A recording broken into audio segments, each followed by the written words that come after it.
नमस्कार मित्रांनो, स्वागत आहे तुमचं आपल्या मराठी यूट्यूब चॅनलमध्ये, ज्याचं नाव आहे बिकमिंग डायरीज.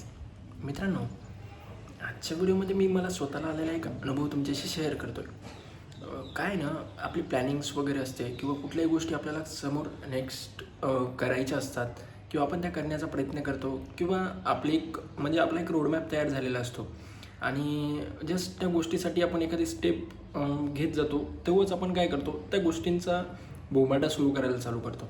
म्हणजे आपण एखाद्याला सांगायला चालू करतो की यार मी ना आता असं करतो आहे आणि माझ्यासोबत असं असं होणार आहे. माझी ही प्लॅनिंग आहे आणि मला ते गोल एवढ्या एवढ्या दिवसात, एवढ्या एवढ्या मंथमध्ये किंवा एवढ्या एवढ्या वर्षामध्ये मला अचीव करायचं. उदाहरणार्थ त्यामध्ये तुमचं घर असू शकतं, तुमची गाडी असू शकतो किंवा एखादा तुमचा बिझनेस असू शकतो किंवा इतर काही गोष्टी असू शकतात. तर आपण काय करतो ना, ह्या गोष्टी होण्याच्या आधीच सगळ्या गावभर याची चर्चा करत असतो किंवा याला त्याला प्रत्येकाला आपण तेच सांगत राहतो. सो मित्रांनो, या गोष्टीचा फरक म्हणजे इम्पॅक्ट एवढाच पडतो की ती गोष्ट होण्याआधी आपण लोकांपर्यंत त्या गोष्टींची चर्चा करतो, तर त्या गोष्टींचे होण्याचे चान्सेस खूप कमी होतात.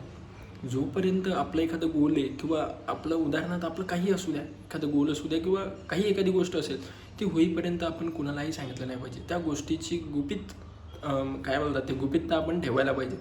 कारण ज्यावेळेस आपण हा बोमाटा करतो त्यावेळेस त्या गोष्टीचे होण्याचे चान्सेस म्हणजे ती गोष्ट पूर्ण होण्याचे चान्सेस 90% कमी होतात. मित्रांनो, माझ्या अनुभवावरून सांगतो आहे, माझ्याच नाही तर कित्येक लोकांच्या अनुभवावरून तुम्हाला ही गोष्ट सांगतो आहे. सो त्यासाठी तुम्ही काय करा, असं जर काही असेल तर जोपर्यंत तुमचं गोल, तुमचं एम जे काही असेल ते पूर्ण होत नाही तोपर्यंत तुम्ही या गोष्टींची चर्चा कुणासोबतही करू नका, कुणासोबतही नाही. कारण या गोष्टीचा इम्पॅक्ट तुमच्या लाईफवरती खूप मोठ्या प्रमाणात पडू शकतो मित्रांनो. सो मित्रांनो, थँक्स फॉर वॉचिंग. लवकरच भेटूयात नवीन व्हिडिओमध्ये.